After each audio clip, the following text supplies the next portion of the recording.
Good afternoon दोस्तों, राम राम, सभी को नमस्कार। जेके एजुकेशन चैनल पर आप सभी का स्वागत है। दोस्तों, हमने पिछली क्लास में अध्याय नंबर 3 दो स्वरों वाले रैखिक समीकरण का प्रश्नावली 2 का प्रथम क्वेश्चन के 2 भाग थे, वो हमने सोल्व किए थे और उनमें हमने बीजगणितीय समीकरणों के साथ साथ ग्राफ का भी निर्माण किया था। दोस्तों, आज हम क्वेश्चन नंबर 2 प्रश्नावली 3.2 का क्वेश्चन नंबर 2 है, उसकी बात करेंगे। क्वेश्चन क्या पूछ रहा है, क्या करना है। क्वेश्चन नंबर 2 में आपको एक और नई चीज सीखने को मिलेगी, वो है संगत और असंगत। आपने रैखिक समीकरण के अंदर 2 प्रकार के समीकरणों का निर्माण किया है। उन समीकरणों की तुलना करके हमें बताना है क्या ग्राफ प्रतिच्छेदी बन रहा है, क्या ग्राफ समांतर बन रहा है, क्या ग्राफ समपाती बन रहा है। इसके आधार पर हम संगत और असंगत का आकलन करेंगे, पता लगाएंगे। आइए चलते हैं क्वेश्चन नंबर 2 पर। क्वेश्चन नंबर 2 से पहले एक बात को याद कर लो, समझ लो। यदि 3 पॉइंट है, यदि आपका जो ग्राफ है, यदि ग्राफ में जो रेखाएं बना रहे हो आप, ग्राफ के अंदर जो रेखाएं बना रहे हो, वो रेखा यदि प्रतिच्छेद कर रही है, क्या कर रही है, प्रतिच्छेद करती है, एक दूसरे को काटती है, तो दोस्तों जो ग्राफ बनेगा वो संगत बनेगा। जो समीकरण बनेगा वो समीकरण कैसा होगा, संगत समीकरण होगा। यदि दोस्तों यदि ग्राफ में रेखा, जो 2 रेखाएं हैं, वो रेखाएं यदि समांतर हैं, यदि समांतर होंगी, तो जो ग्राफ बनेगा, जो समीकरण है, वो समीकरण किस प्रकार के होंगे, असंगत होंगे। कैसे होंगे, असंगत समीकरणों का निर्माण होगा। और इसमें आपको जब समांतर होती है, उसमें आपको कोई भी हल प्राप्त नहीं होता। यह हमने पिछली क्लास में पढ़ रखा है। अब अगला है, यदि ग्राफ आपको या ग्राफ में जो रेखाएं हैं वो समपाती प्राप्त होती है। कैसी समपाती प्राप्त होती है, तो जो आपका ग्राफ बनेगा या जो समीकरण बनेगा वो किस प्रकार का होगा, वो संगत होगा। कहने का मतलब यही है कि आपके पास में 3 कंडीशन में से 2 कंडीशन में या 3 स्थिति में से 2 स्थितियों के अंदर ग्राफ है या जो समीकरण है वो संगत प्राप्त होता है। प्रथम है प्रतिच्छेदी होने पर, यदि रेखाएं प्रतिच्छेद करती है तो उस स्थिति में जो समीकरण होंगे वो समीकरण दोनों ही संगत होंगे। यदि रेखाएं समांतर होती है तो जो दोनों समीकरण होंगे वो दोनों समीकरण असंगत होंगे। यदि रेखाएं समपाती है, एक दूसरे के ऊपर आ रही है, हमें दूर से देखने पर हमें एक ही दिख रही है, ऐसी स्थिति होती है तो समीकरण होंगे वो संगत होंगे। जिस प्रकार प्रतिच्छेदी का होता है वैसे ही किसका होगा, संगत होंगे। अब आइए चलते हैं क्वेश्चन नंबर 2 की ओर। क्वेश्चन नंबर 2 आपकी प्रश्नावली 3.2 का प्रथम क्वेश्चन में हमने समीकरण का निर्माण किया था। समीकरणों के निर्माण के साथ साथ में हमने ग्राफ का भी निर्माण किया था। और क्वेश्चन नंबर 2 के अंदर आपको संगत और असंगत का पता लगाना है कि जो समीकरण दे रखे हैं वो समीकरण क्या संगत है या असंगत है। क्वेश्चन नंबर 2,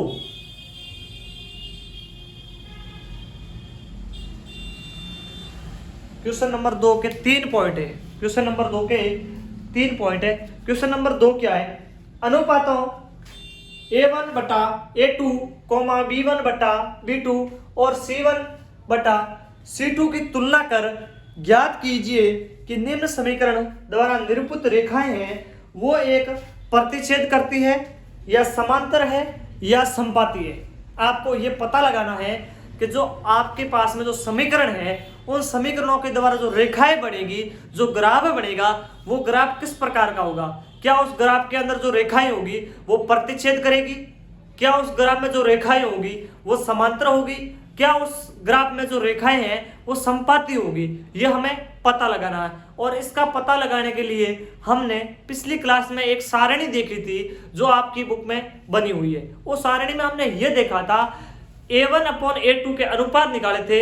यदि A1/A2 का अनुपात B1/B2 के अनुपात और C1/C2 के अनुपात, तीनों के अनुपात यदि बराबर होते हैं, कहने का मतलब तीनों के मान एक समान आ जाए या एक के बराबर आ जाए, तो वो क्या होगा, संपाती रेखाएं बनेगी। यदि तीनों में से प्रथम और दूसरे यानी A1/A2 B1/B2 बराबर नहीं हो C1, प्रथम दो समान बराबर हो लेकिन C बराबर नहीं हो, तो जो रेखाएं होगी वो समांतर होगी। और तीसरी कंडीशन थी, यदि A1/A2 और B1/B2 ही बराबर नहीं है तो रेखाएं प्रतिच्छेद होगी। यही हमें पता लगाना है। क्या इन अनुपातों से हम पता लगा सकते हैं? आइए सोल्व करते हैं। जो प्रथम है वो पॉइंट देखो, प्रथम पॉइंट इसका जो प्रथम पॉइंट है आपका वो है 5x माइनस 4y प्लस 8 बराबर 0।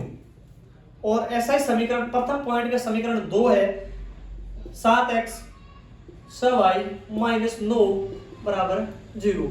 आपको समीकरण 1 और 2 समीकरण दे रखे हैं और इन समीकरणों के द्वारा, कहने का मतलब इनके A1 B1 और C1 A2 B2 C2 के मान निकाल के आपको पता लगाना है क्या ये जो 2 समीकरण हैं इनसे जो ग्राफ बनेगा वो ग्राफ किस प्रकार का होगा। सबसे पहले हम रैखिक समीकरण का जो मानक रूप होता है वो होता है ax plus by plus c बराबर 0 से तुलना करने पर, कहने का मतलब जो ऊपर आपको 2 समीकरण दे रखे हैं ये 1 और 2, इन समीकरणों की हम जो इनसे मानक रूप होता है, जो रैखिक समीकरण का मानक रूप है, उससे हम तुलना करते हैं। समीकरण 1 में कहने का मतलब इसको यदि मैं A1 मानूं, इसको B1 मानूं, इसको C1 मानूं, इसको A2 मानूं, इसको B2 मानूं, इसको C2 मानूं, तो जो रूप आएगा वो अनुपात देखना है। तो अपने पास में A1 का मान, जो A1 समीकरण 1 का, A1 मैंने माना है समीकरण 1 का जो x का गुणांक, और x का गुणांक का मतलब होता है जो संख्या x से क्या हो रही हो, गुणा हो रही हो। तो A1 का मतलब A1 जो x का गुणांक है, समीकरण 1 का जो x का गुणांक है वो 5 है, तो इसका A1 का मान हो जाएगा 5, कोमा B1 होगा वो समीकरण 1 का जो y का गुणांक है, वो माइनस का 4 है, तो हम माइनस का 4 लिखेंगे। यदि प्लस का है तो ये प्लस के 5 है, प्लस आगे लगा होता नहीं होता है, लेकिन माइनस होता है तो वो आगे लग जाता है। और अगला है C1 समीकरण 1, जो पीछे संख्या बच जाती है, कहने का मतलब जो संख्या A और B के अलावा जो पीछे संख्या बचेगी वो संख्या का मान अपने पास आ जाएगा। और यहाँ पर प्रथम समीकरण में C1 का मान है वो 8 है, मतलब 8 है। अब समीकरण 2 में देखो A2, यदि समीकरण 2 में मैं अनुपातों को बांटता हूं A2 B2 और C2 के रूप में, तो A2 का मान मतलब जो x का गुणांक होगा वो हो जाएगा A2 का मान, x का गुणांक क्या है 7 है। दोबारा जो B2 का मान होगा वो y का गुणांक क्या है 6 है, और तीसरा C2 का है वो माइनस के 9 है। अब इन अनुपातों को हम अनुपातों के रूप में बांटेंगे, कहने का मतलब एक दूसरे के विभाज्य के रूप में ले रहे हैं। यहां से ये कंडीशन बनेगी कि A1 अपॉन A2 बराबर, A1 का मान है 5/7, A2 का मान है वो 7 है, यह अनुपात बन गया। दूसरा अनुपात है अपने पास में है वो B1 अपॉन B2 बराबर, B1 का -4 है और B2 का 6 है। अब देखो A1 अपॉन A2 क्या बराबर है B1 अपॉन B2, यहां से देखो आपके पास में A1 अपॉन A2 बराबर नहीं है B1 अपॉन B2। कैसे नहीं है? क्योंकि A1 अपॉन A2 का मान है 5/7, लेकिन B1 अपॉन B2 का मान है -4/6। ये दोनों क्या है, बराबर नहीं है। इसीलिए इन समीकरणों के द्वारा, इन समीकरणों 2 समीकरणों के द्वारा जो ग्राफ का निर्माण होगा, उस ग्राफ में जो रेखाएं बनेगी वो रेखाएं किसी न किसी बिंदु पर क्या करेगी, प्रतिच्छेद करेगी। तो आप नीचे लिख दोगे अतः समीकरण 1 व 2 के द्वारा, समीकरण 1 व 2 के द्वारा रेखाएं प्रतिच्छेद करेगी। हमें यही पता लगाना है कि जो रेखाएं होगी वो किस प्रकार की होगी। क्वेश्चन में हमें ये पूछ रखा था, क्या रेखाएं समांतर है, क्या रेखाएं प्रतिच्छेदी करेगी, क्या रेखाएं संपाती है। तो हमें ये पता लग गया A1/A2 और B1/B2 के द्वारा ये पता लगा है कि जो रेखाएं हैं, जो ग्राफ बनेगा उस ग्राफ में ये रेखाएं एक दूसरे को प्रतिच्छेद करेगी। तो प्रथम अपना पॉइंट सोल्व हो गया। अब पॉइंट नंबर दूसरा देखिए, दूसरा पॉइंट क्या है इसी क्वेश्चन का, पॉइंट नंबर 2। उसी में ऐसे ही दो समीकरण दे रखे हैं, 9x 3y + 12 = 0। दूसरा समीकरण है 18x + 6y 24 = 0। आपके पास में समीकरण 1 और 2 समीकरण है और इन दो समीकरणों की हम किससे तुलना करेंगे, मानक समीकरण से तुलना करेंगे, जो होता है ax + by + c = 0 के रूप में से तुलना करने पर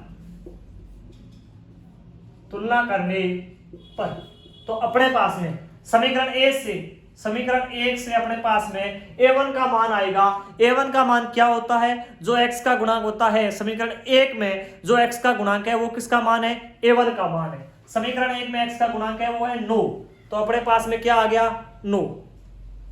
b1 का मान समीकरण 1 में जो y का गुणांक है वो b1, y का गुणांक 3। c1 का मान जो समीकरण 1 में जो पीछे संख्या बच जाती है वो c1, क्या बच गई +12। यदि कहीं पर संख्या नहीं होती तो क्या हो जाएगा, मान 0 के बराबर हो जाएगा।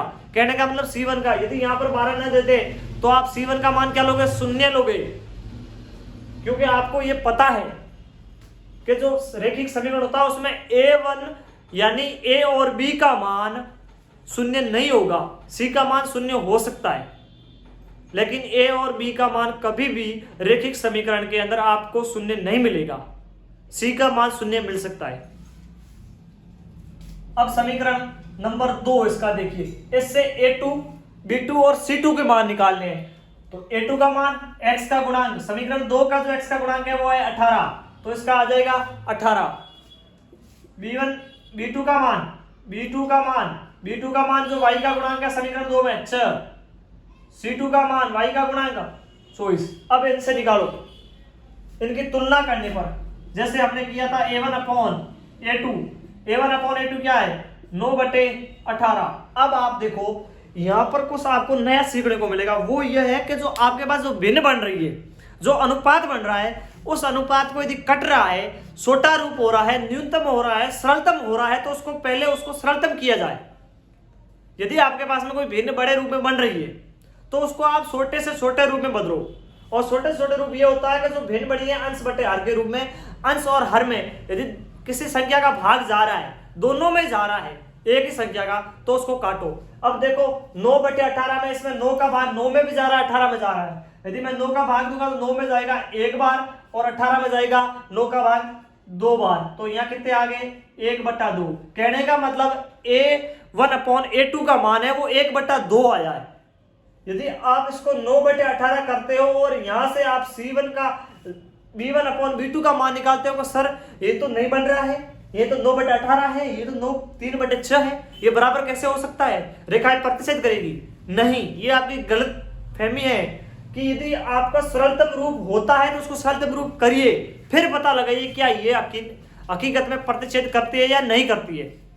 इसीलिए ये बहुत सारे स्टूडेंट गलती कर देते हैं कि ये छोटा रूप नहीं करते और बड़े रूप में पता लगाते हैं। यदि छोटा रूप नहीं हो रहा है, यदि दो संख्याओं के अंदर छोटा रूप नहीं हो रहा है तो वे बराबर नहीं हो। जैसे यहाँ देखिए, यहाँ आपके पास में छोटा रूप नहीं हो रहा है, छोटा रूप यदि इसका होगा -4 का तो इसका हो जाएगा 2/3, जो इसके बराबर नहीं होगा, क्योंकि 5 और 7 में जो समीकरण प्रथम बना था, प्रथम क्वेश्चन के अंदर 5/7 ऐसी कोई संख्या नहीं है जो दोनों के अंदर समान भाग जाए। 5 और 7 में भाग जाने वाली ऐसी कोई संख्या है ही नहीं इस खुद के अलावा, क्योंकि दोनों क्या है, अभाज्य संख्या है। आइए वापस क्वेश्चन पे, हम दूसरा निकालते हैं b1 अपॉन b2 का मान। b1 अपॉन b2 का मान, b1 का मान है 3, b2 का मान 6। अब देखो इनको विसरणतम रूप हो रहा है, कैसे? 3 में 3 का भाग जा रहा है, 6 में भी 3 का भाग जा रहा है, दे दो। 3 में 3 का भाग गया एक बार, 6 में गया 2 बार, क्या मान आ गया? 1/2, 1/2। अब देखो दोनों का मान बराबर आ रहा है, कहने का मतलब a1 अपॉन a2 बराबर है v1 अपॉन v2। अब देखिए c1 अपॉन c2 भी हो सकता है बराबर, कंडीशन देखना चाहिए आपको। हमें यदि यहां तक नहीं मिल जाए, ऐसे मिल जाए दोनों बराबर नहीं तो सीधा कर सकते हैं। यदि दो बराबर है तो तीसरी भी कंडीशन आपको देखनी पड़ेगी, तीसरा भी देखना पड़ेगा क्या बराबर है या नहीं है। देखो तीसरा c1 अपॉन c2, c1 क्या है 12, c2 24, ये भी कट रहे हैं किससे? 12 का भाग जा रहा है दोनों के अंदर, 12 में 12 का भाग गया एक बार, 24 में 12 का भाग गया 2 बार, आपके पास बन गए 1/2। अब देखिए, अब तीनों अनुपात का मान निकालिए। a1 अपॉन a2 बराबर है b1 अपॉन b2 बराबर है c1 अपॉन c2। तीनों ही मान, तीनों ही अनुपात यदि बराबर होते हैं तो रेखाएं, तो उन दो समीकरणों के द्वारा जो रेखाएं होगी वो प्रतिच्छेद नहीं करके क्या करेगी? संपाती होगी। क्या होगी? संपाती होगी। कहने का मतलब एक दूसरी रेखा के ऊपर आएगी। ग्राफ में वो रेखाएं एक ही रेखा के ऊपर आपको प्रतीत होती दिखेगी। तो अतः समीकरण 1 व 2 के द्वारा, समीकरण 1 व 2 के द्वारा रेखाएं संपाती रेखा होगी या संपाती ग्राफ का निर्माण होगा। आपने पॉइंट 1 और 2 कंप्लीट कर लिए। ऐसे ही पॉइंट तीसरा है जिसमें आपको क्या करना है? पता लगाना है क्या जो ग्राफ से बनाया है वो संपाती है या नहीं है। आइए चलते हैं पॉइंट नंबर तीसरे की ओर। प्रथम में आपको मिली थी प्रतिच्छेदी, दूसरे में आपको मिली है संपाती, और तीसरा पॉइंट है वो पॉइंट है 6x माइनस 3y प्लस 10 बराबर 0। इसको समीकरण 1 दे दिया। ऐसा ही समीकरण 2 है 2x minus 9 minus y plus के 9 बराबर 0, समीकरण नंबर 2।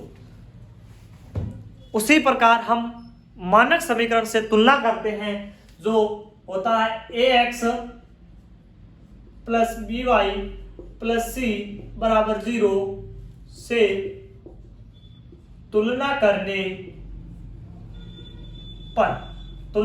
पर आपके पास में a1 और a2, b1 और b2, c1 और c2 के मान आएंगे। यहां से आपके पास में a1 जो प्रथम समीकरण 1 का x का गुणांक होगा। क्या है अपने पास में? समीकरण 1 का x का गुणांक 6 है, तो यह आ गया। यहां से b2 का मान, यहां से b1 का मान आ जाएगा माइनस के 3। देखिए b1 y का गुणांक, y के गुणांक के आगे देखो माइनस लगाए तो माइनस लेना जरूरी है, ये बात ध्यान रखिए। और c1 का मान 10। यदि हम कोई बच्चे ये भी पूछते हैं कि सर प्लस का होता तो प्लस क्यों लेते, क्योंकि आपको जो सारी संख्या होती है वो प्लस के रूप में मिलती है, तो प्लस देने की जरूरत नहीं है। आपको पता है यदि किसी संख्या के आगे माइनस नहीं है तो वो कौन सी संख्या है? प्लस की होगी, इसीलिए ले लेते हैं। यदि माइनस है तो वो गुणांक के साथ में आपको माइनस साथ में लेना है। अब समीकरण नंबर 2 से a2 का मान, समीकरण 2 में जो x का गुणांक है वो क्या है? 2 है। b2 का मान आपके पास में क्या आ जाएगा? b2 का मान, अब यहां देखो, यहां आपको माइनस का y है। अब यहां कुछ बच्चे पूछेंगे सर इसका माइनस का y, इसमें कोई गुणांक है ही नहीं। अरे बेटा इसमें गुणांक है। कोई भी संख्या 1 से गुणा करने पर कोई फर्क नहीं पड़ता और 1 से भाग देने पर कोई फर्क नहीं पड़ता। कहने का मतलब किसी भी संख्या के, चाहे वो माइनस की हो चाहे वो प्लस की हो, उसके गुणांक में या उसके भाग में 1 जरूर होता है। आप दोगे तो कोई फर्क नहीं पड़ेगा। यदि मैं y को 1 से गुणा करूं कोई फर्क पड़ेगा? y को गुणा y 1 से किया क्या आएगा? y आएगा। वैसे में y में 1 का भाग दूं क्या आएगा? y आएगा। उसी प्रकार यहाँ पर y का गुणांक है वो 1 है, लेकिन उसके आगे माइनस है तो वो माइनस का होगा। ये बात और ध्यान रखिए, यदि y के आगे माइनस है तो वो माइनस का 1 होगा, और आगे है C2 का मान वो है 9। यदि प्लस का हो तो वो प्लस का ही लेना है, ये बात जरूर ध्यान रखें। अब देखो अनुपात निकालो। अनुपात आपके पास में क्या बढ़ेगा, A1 अपॉन A2। A1 कितना है 6, A2 कितना है 2।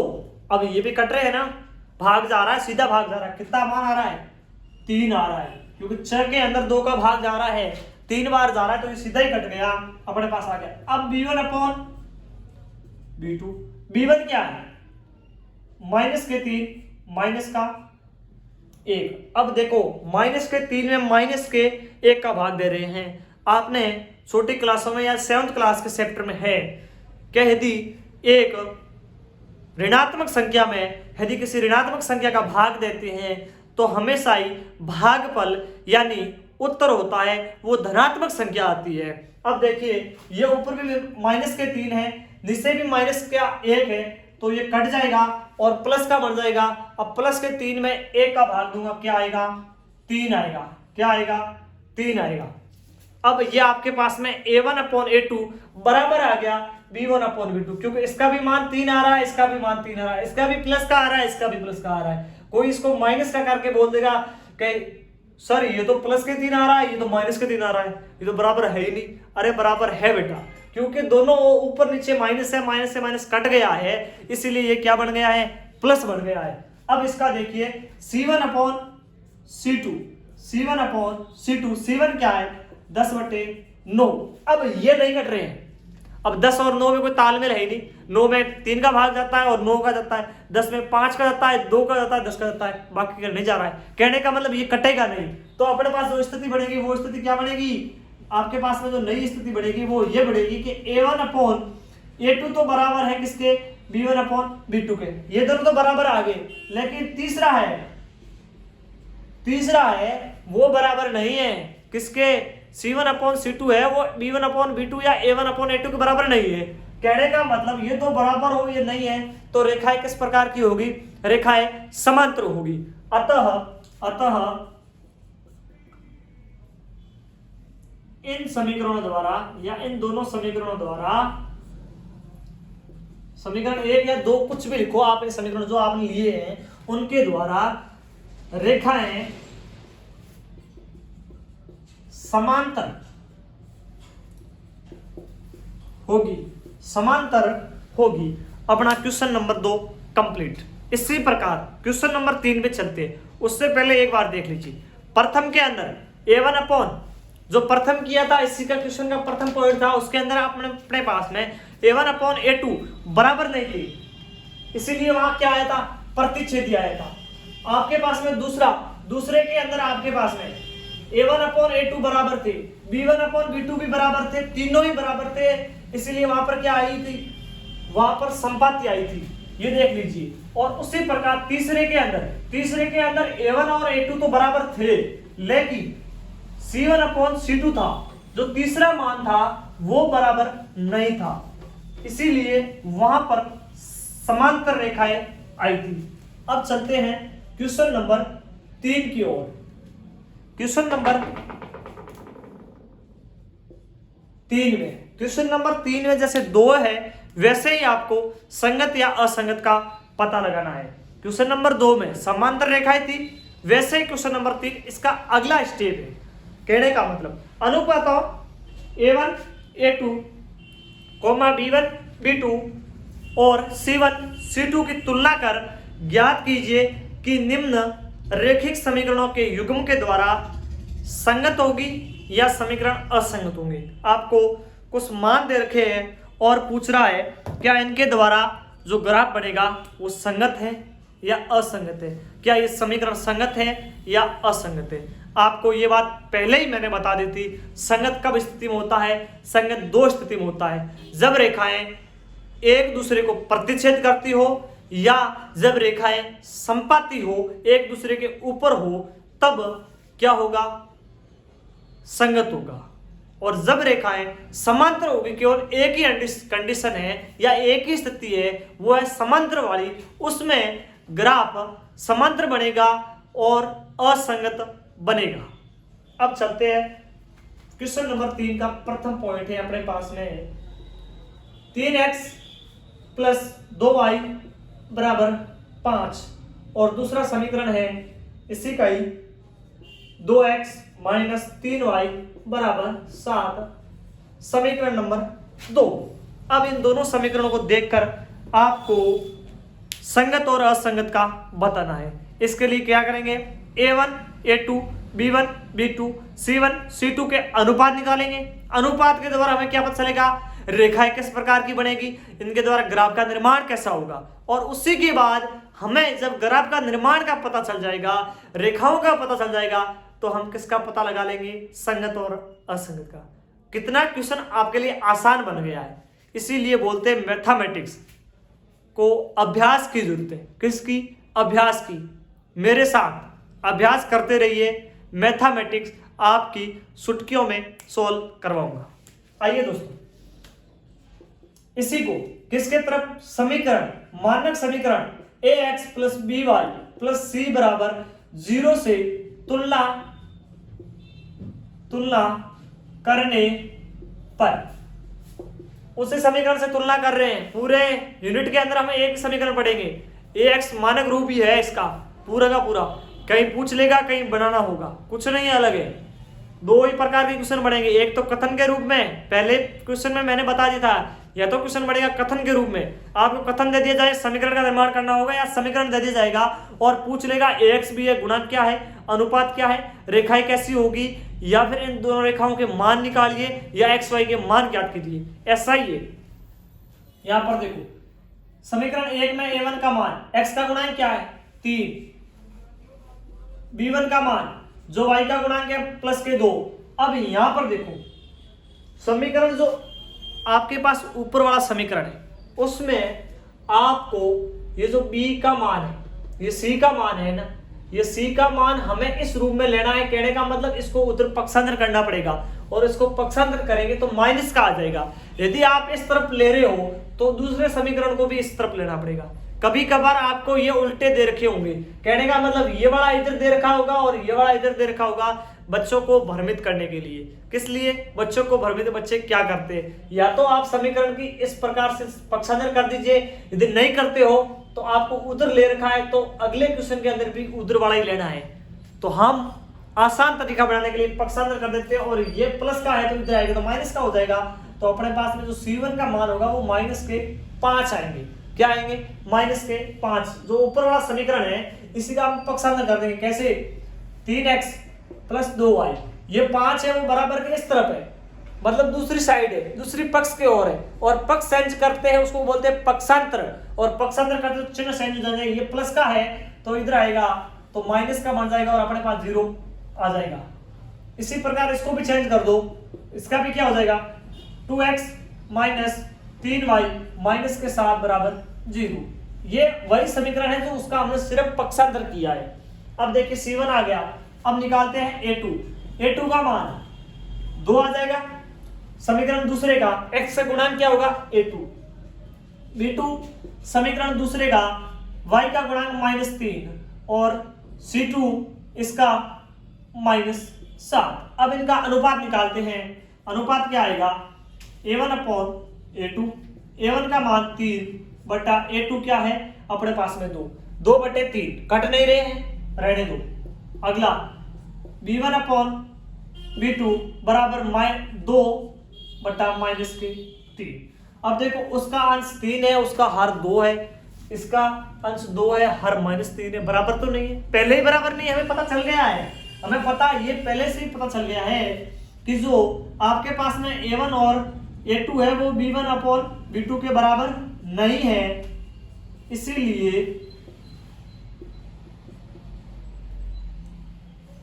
बराबर नहीं है, इसीलिए इनके समीकरणों के द्वारा जो रेखाएं होगी वो किस प्रकार की होगी, हमने पढ़ा था जब A1 और A2 बराबर नहीं है, A1/A2 बराबर नहीं है B1, तो प्रतिच्छेद होती है, प्रतिच्छेद। अतः रेखाएं प्रतिच्छेदी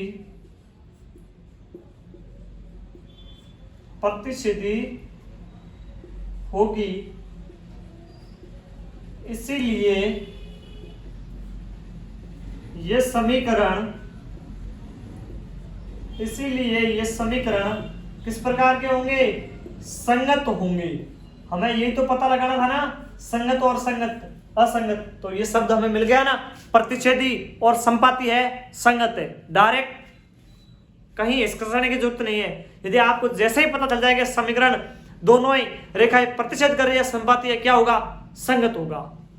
आइए क्वेश्चन इसी का दूसरा पॉइंट पे चलते हैं। दूसरा पॉइंट क्या है आपके पास में? दूसरा पॉइंट है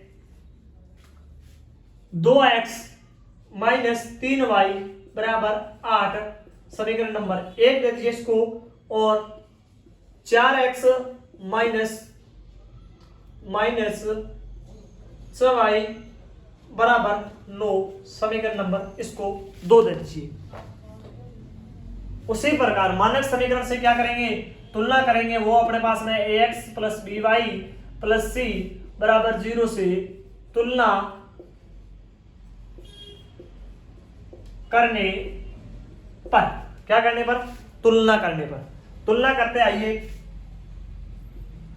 a1 का मान समीकरण 1 का a1 x का गुणांक 2, b1 का मान समीकरण 1 का y का गुणांक -3, और c1 का मान जैसे इसी समीकरण का हमने पक्षांतर किया था वैसे इसका पक्षांतर करेंगे तो माइनस के 8 आ जाएगा। कितने? माइनस के 8 आ जाएगा अपने पास में। अब a2 समीकरण दूसरे का x का गुणांक, b2 समीकरण दूसरे का y का गुणांक, और c2 समीकरण दूसरे का c का गुणांक। c खुद माइनस का आएगा, इसको भी मध्य पक्षांतर ले, माइनस का आ गया ना। अब यहां से निकाल देते हैं हम अनुपात a1 अपॉन a2। a1 का मान 2/4, कट रहे हैं ना, छोटा रूप, सरलतम रूप बोलते हैं इसको, छोटा रूप कर दो। कट रहे हैं किससे? 2 से कट रहे हैं, 2 एकम 2, 2 दूनी 4, 1/2 आ गए।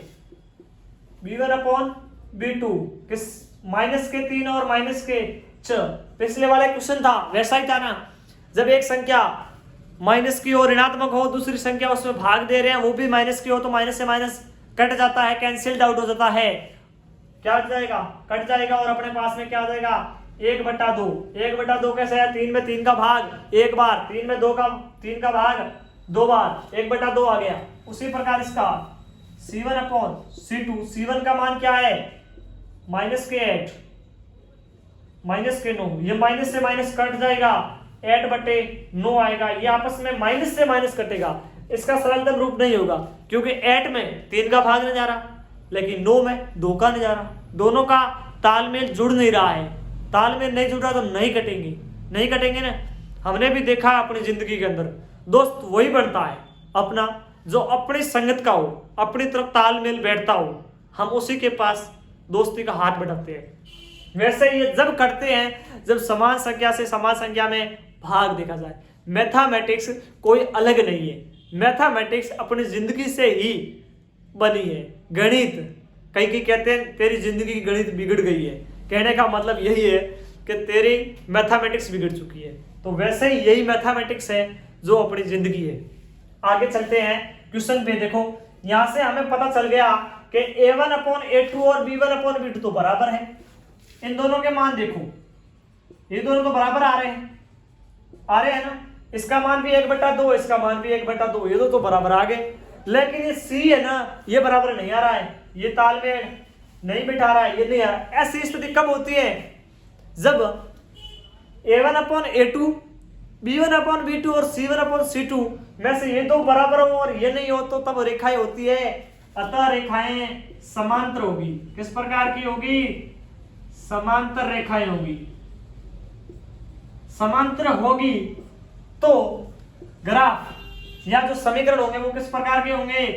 असंगत होंगे। केवल एक ही स्थिति है जब असंगत होते हैं, वो है समांतर वाले। हमने क्वेश्चन नंबर 3 का प्रथम पॉइंट पढ़ा, क्वेश्चन नंबर 3 का दूसरा पॉइंट पढ़ा और क्वेश्चन नंबर 3 का तीसरे पॉइंट की ओर चलते हैं। जैसे क्वेश्चन नंबर 3 का प्रथम और दूसरा पॉइंट है, वैसे ही कैसा है तीसरा पॉइंट है। तीसरा पॉइंट क्या है? तीसरा पॉइंट है आपके पास में 3/2 x प्लस 5/3 y बराबर 7, समीकरण नंबर 1। और दूसरा है 9x माइनस 10y बराबर 14, समीकरण नंबर 2। अब कुछ बच्चों के दिमाग में आ रखा होगा कि समीकरण 1 और 2 एक भिन्न में दे रखा है, एक पूर्ण संख्या में दे रखा है, कोई घबराने की जरूरत नहीं है, किसी भी प्रकार की घबराने की जरूरत नहीं है। इसी को सॉल्व कर देते हैं। कैसे? छोटी क्लास याद करो, जब भिन्न में होती तब क्या लेते थे हम लोग? एलसीएम लेते थे। तो यहां पर भी वही करो, क्या लेंगे? एलसीएम ले लेंगे इन दोनों का। समीकरण 1 को पहले लो, पहले समीकरण 1 में 2 तो हमें ax और by के रूप में दे रखा है, उसी फॉर्म में जैसे हम पढ़ते हैं मानक रूप में दे रखा है, लेकिन जो a वाला है ना उसमें भिन्न के रूप में दे रखा है। थोड़ा हमें गड़बड़ा जाएंगे, थोड़ा गड़बड़ा जाना, और गड़बड़ाना हमें नहीं है। इससे क्या लेंगे रे? एलसीएम लो, कितना आ जाएगा? एलसीएम कैसे लेते हैं? जो आपको भिन्न दे रखी है उस भिन्न के अंश और हर, कहने का मतलब जो हर है भिन्न होती है वो आपके पास में किस रूप में होती है? भिन्न अंश बटे हर के रूप में, अंश बटे हर के रूप में होती है। भिन्न हमेशा अंश बटे हर के रूप में होती है। कहने का मतलब ये जो बटे के बीच वाली लाइन है, इससे जो ऊपर वाला भाग होता है उसको बोलते हैं अंश, और नीचे वाले भाग को बोलते हैं हर। तो आपके पास में ये 3/2 मतलब 3 क्या है? अंश है, 2 क्या है? हर है। वैसे ही 5/3, 5 क्या है? अंश है, 3 क्या है? हर है। तो एलसीएम लेने के लिए किसी भी भिन्न के, या दो जो भिन्न होती है उन दो भिन्नों के, या 3 भिन्न होते हैं उसका भी ले सकते हैं। तो अपने पास में 2 भिन्न है। कितनी भिन्न है? 2 है। एक है 2/3, दूसरी है 1 है 3/2 और दूसरी है 5/2, 5/3। तो इन दोनों का एलसीएम लेना है। अब जो 2 भिन्नों का एलसीएम लेना है, जिन 2 भिन्नों का आपको एलसीएम लेना है उनके हर को देखो। अब यहां हमने हर को देखा, एक का हर है वो 2 है, एक का 3 है। तो हमें अपने दिमाग में संख्या सोचनी है, या फिर ऐसा करो 2 तरीके, या तो अपने दिमाग में वह सबसे छोटी से छोटी संख्या ले आओ जिसमें 2 का भी भाग जाए और 3 का भी जाए। दोनों के हर क्या? एक का 2 है, एक का 3 है, या तो वो ले आओ। या फिर यदि आपको कभी कभार जो हर होते हैं वो बहुत बड़े मिल जाते हैं, मतलब बड़ी संख्याएं मिल जाती है, तो हम दिमाग में नहीं ला पाते हैं कि सर इन दोनों को सोचने पर कौन सी संख्या आएगी, तो उन दोनों को गुणा कर दो। यदि गुणा करोगे तो भी आपके पास में सही उत्तर आएगा। कहने का मतलब दोनों हर को गुणा किया, इसका हर है 2, इसका हर है 3, मैंने गुणा किया, 2 को 3 से गुणा किया, 2 को 3 से गुणा किया, क्या बन गया? 6। कहने का मतलब एलसीएम क्या आ गया? 6। तो हमने बट्टे में क्या लिख दिया? 6 लिख दिया। तो ये अपने पास में 6 आ गया ना। अब पता चल गया ना दोस्तों ये 6 कहां से आए, कैसे आए? ये 6 आ गया। अब देखो जो भिन्न है उस प्रथम भिन्न, ये वाले भिन्न को देखो, इसके भाग बट्टे के अंदर हर का मान क्या है? 2 है। अब जो हर का मान होता है उस हर के मान का जो आपने एलसीएम लिया है, जो लघुत्तम लिया है, उसके अंदर आप क्या करोगे? भाग दोगे। कहने का मतलब अपने पास में एलसीएम क्या है? 6 है। इसके अंदर जो इसका हर क्या है? इसका हर 2 है, 2 का भाग देंगे। 6 में 2 का भाग गया 3 बार। कितनी बार? 3 बार। जो ये 3 आया है उस 3 को किससे करेंगे? जो भिन्न का हमने हर का भाग दिया था, कौन सी भिन्न का? 3/2 का भाग दिया था, उसके अंश को, इसका अंश क्या है? ये ऊपर वाला अंश, ऊपर वाला होता है ना, हमने देखा है भिन्न के। तो इस अंश से क्या करेंगे? गुणा करेंगे। तो अपने पास में उत्तर था 3, 3 को इसका अंश है 3, 3 से गुणा किया, क्या आ गया? 9 आ गया। तो अपने पास में क्या आ गया? 9 आ गया। अब चिन्ह किसका है? चिन्ह से पहले गुणांक है तो इसका गुणांक लिख दीजिए। ये x इसके पूरे भिन्न के गुणांक में है तो गुणांक लिख दीजिए। प्लस है, प्लस को वैसे कीजिए, माइनस हो तो माइनस उतार दीजिए, प्लस हो तो प्लस। फिर चलो अगले पे। अगला क्या है? अगली भिन्न आ रखी है, उस भिन्न को भी किसमें बदलना है आपको? पूर्ण संख्या में। एलसीएम लेना है। क्या बन जाएगा आपके पास में 5/3 है। इसका हर को देखो, एलसीएम के अंदर भाग दो, हर क्या है 3 है, भाग देंगे किसमें, एलसीएम 6 के अंदर 3 का भाग दिया, क्या आ गया 2 आ गया। अब इस 2 को जो अपने पास में भाग देने पर जो उत्तर आया है उसको किससे गुणा करेंगे, जिस भिन्न का भाग दिया है, जिस भिन्न के हर का भाग दिया है उसके अंश से क्या करेंगे, गुणा करेंगे। अंश क्या है 5 है, तो 2 को किससे गुणा करेंगे 5 है, कितना बढ़ गया 10 बढ़ गया। 10 बढ़ेगा, 10 का गुणांक क्या है y है, तो उसको लिख दीजिए बराबर में जैसे आगे वाली संख्या है उसको लिख दीजिए, अपने पास में बदल गया। अब एक बात और है, वो है कि जो बट्टे के अंदर जो हर के अंदर च है इसको हमें इस फॉर्म में बनाना है, तो इसको उधर भेज देंगे तो अपने पास बन जाएगा 9x प्लस 10y बराबर, ये च है इधर बट्टे के अंदर है, हर में है, पक्ष को उधर लेके गए, पक्षांतर किया तो जो चिन्ह भाग में होता है वो गुणा में जाता है और गुणे वाला भाग में जाता है, तो ये भाग वाला किधर गया गुणा में चला गया, तो ये 7 से गुणा होके कितना बन गया 42 बन गया। क्या बन गया 42। अब आपके समीकरण नंबर 1 और ये दूसरा समीकरण आपके पास बन गया, ये दोनों ही मानक समीकरण के रूप में, कहने का मतलब मानक समीकरण होता है ax plus by plus c बराबर 0 के रूप में है, तो हम इसकी क्या कर सकते हैं तुलना कर लेंगे। किसी समीकरण से, इस समीकरण से तुलना करते हैं। अब समीकरण 1 और 2 की तुलना करने पर, कौन से मानक समीकरण से तुलना करेंगे, अपने पास क्या बनेगा a1 का मान, समीकरण प्रथम का, प्रथम समीकरण ने हमने यहां ले लिया था, उसको भिन्न के रूप में दे रखा था, उसको चेंज किया है हमने मानक रूप में, तो अपने पास में a1 प्रथम समीकरण का x का गुणांक क्या है 9 आ गया। b1 का मान क्या आ जाएगा y का गुणांक 10, y का गुणांक क्या है 10 आ गया। और c1 का मान क्या है, c1 का मान ये प्लस के 42 है, हम इस रूप में लाएंगे तो माइनस का करेंगे, तो माइनस के 42 आ गया।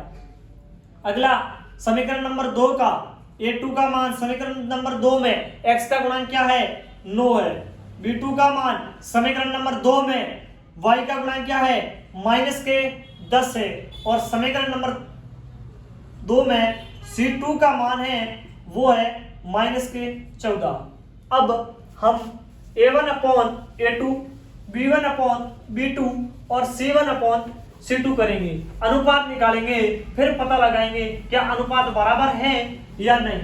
यदि अनुपात बराबर होते हैं तो हमें पता लगा लेंगे कि जो ग्राफ बनेगा वो किस प्रकार का बनेगा। देखिए यहां से अनुपात निकालते हैं। a1 upon a2, a1 upon a2 का मान, a1 का भी 9 है, a2 का भी 9 है, दोनों का मान क्या आ रहा है 9 कट गया, क्या आ गया 1 आ गया, 9 में 9 का भाग गया एक बार, अपने पास में a1 अपॉन a2 का मान 1 आ गया। इसी प्रकार b1 अपॉन b2 का मान, b1 अपॉन b2 का मान, b1 का मान 10 है, b2 का मान माइनस के 10 है। अब यहां देखो धनात्मक संख्या ऊपर जो अंश है वो माइनस प्लस के 10 से, हर है वो माइनस के 10 है। अब भाग जाने पर आएगा उत्तर किसका आएगा, हमने छोटे क्लासों में पढ़ा था धनात्मक संख्या में ऋणात्मक संख्या का भाग देने पर हमेशा उत्तर या फिर भागफल होता है वो ऋणात्मक आता है। कहने का मतलब क्या आ जाएगा माइनस का 1 आ जाएगा।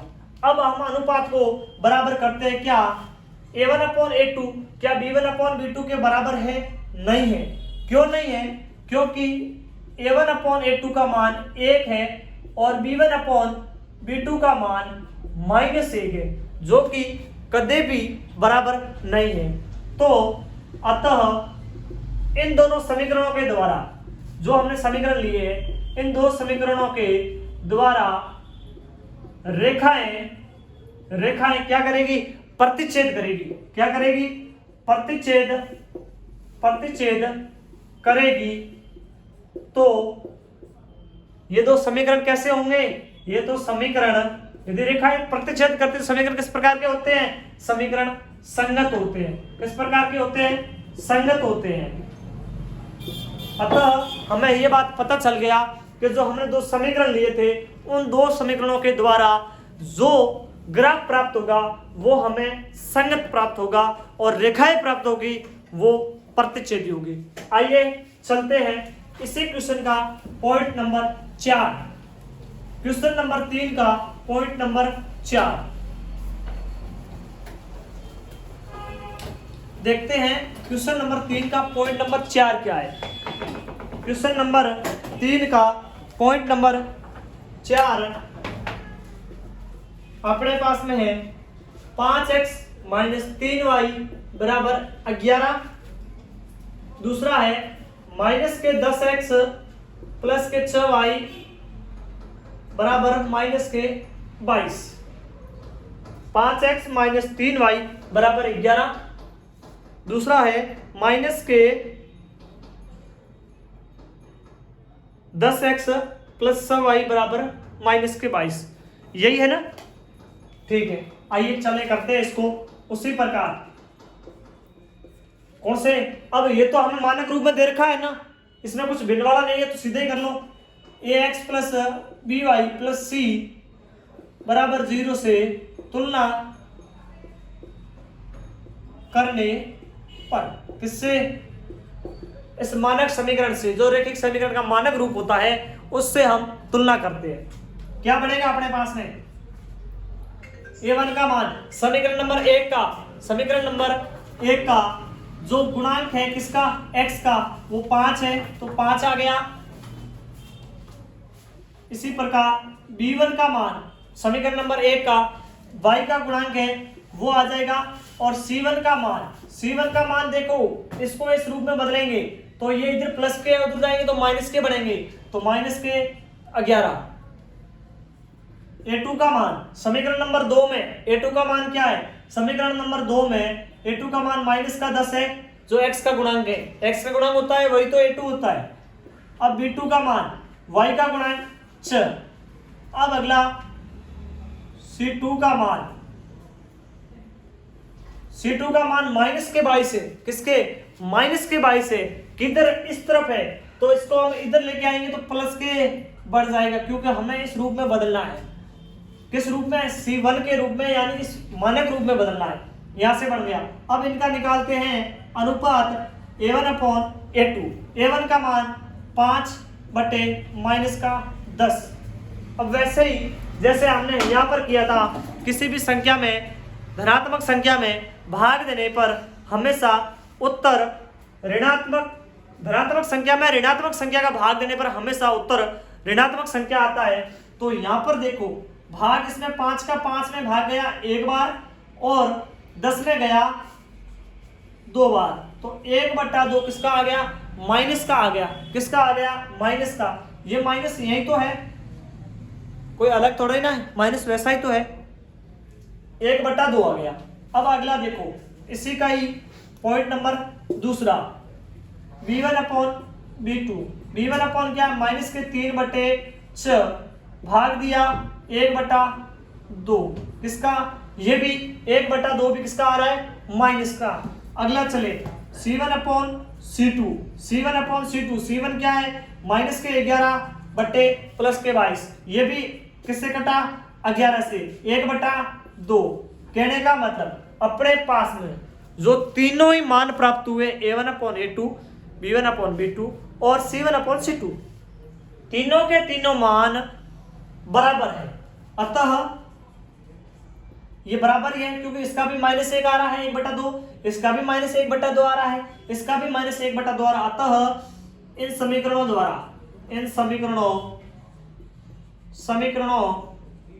द्वारा रेखाएं होगी, वो किस प्रकार की होगी? संपाती होगी। संपाती होगी अर्थात ये समीकरण किस प्रकार के होंगे? संगत होंगे।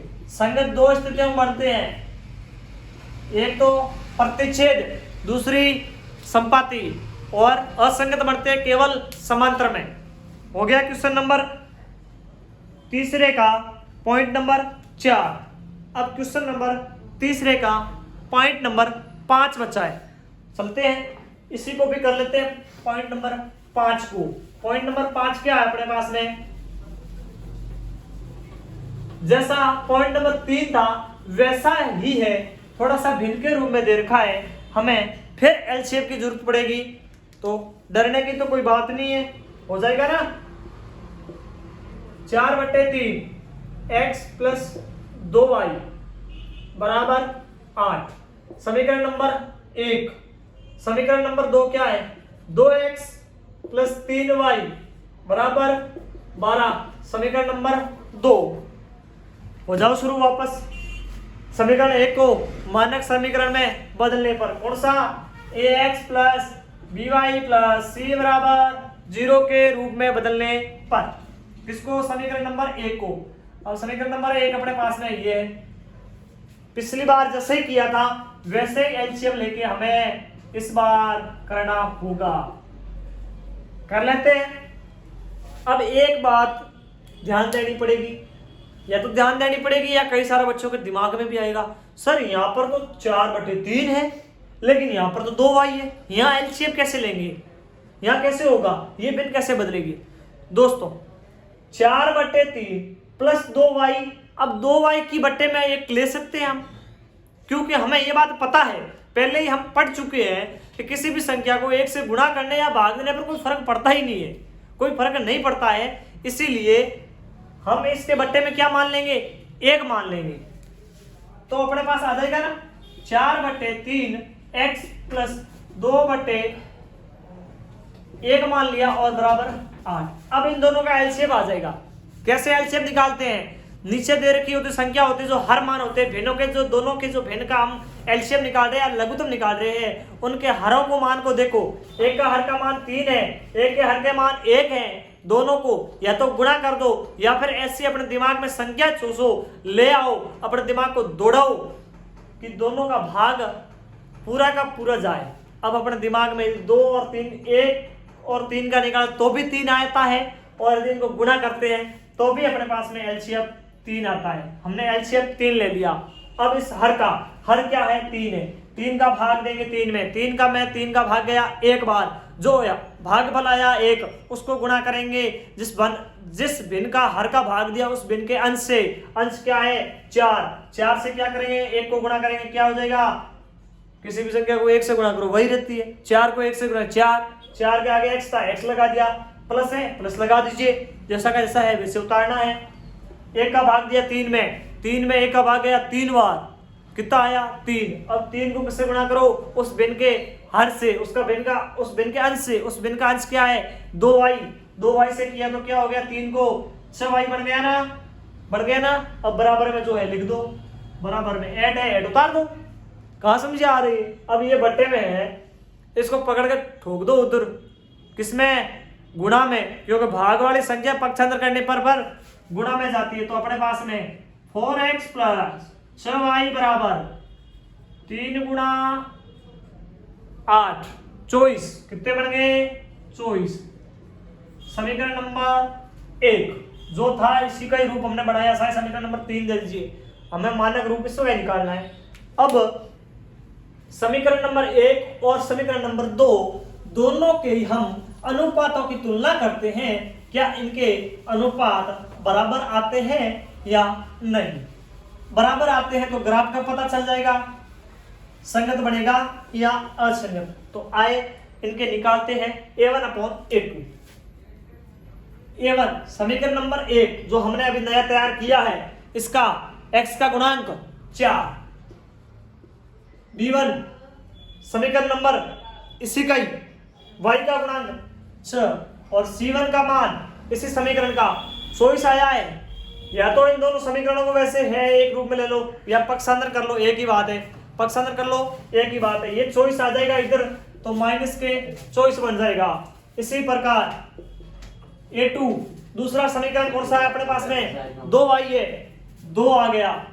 b2 समीकरण नंबर दूसरे का y का गुणांक 3 आ गया, और तीसरा c2 समीकरण नंबर 2 का माइनस के 12। इनका अनुपात के रूप में लेने पर a1/a2, a1/a2, a1 का मान है 4 अपॉन a2 का मान 2, a1 4 में 2 का भाग गया 2, सीधा ही भाग जा रहा है, ये तो आ रहा है ना, हो गया।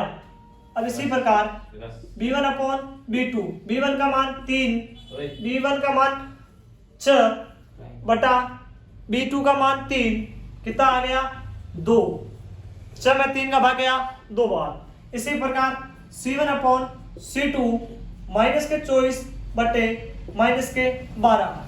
पहले वाली बात याद करो, एक ऋणात्मक संख्या में एक ऋणात्मक संख्या का भाग देने पर उत्तर भागफल सदैव धनात्मक संख्या आती है। कहने का मतलब माइनस से माइनस कट जाएगा, 24 में 12 का भाग गया 2 बार। अतः अपने पास में जो तीनों ही अनुपात प्राप्त हुए हैं वो किस प्रकार के हैं, बराबर है। मतलब A1 अपॉन A2 बराबर है B1 अपॉन B2 बराबर है C1 अपॉन C2 के। अतः इन समीकरणों द्वारा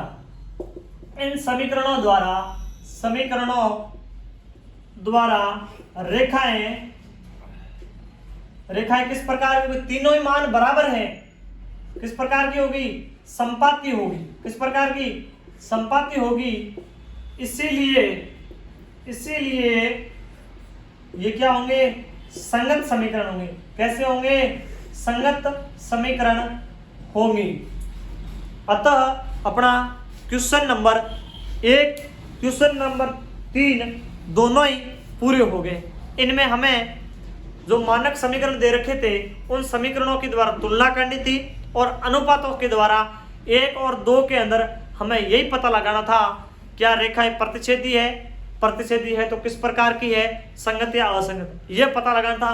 हमने पूरी तरीके से बिल्कुल विधिवत ढंग से तैयार कर लिया। अब क्वेश्चन नंबर 4 और 5 next class next day. Thank you very much.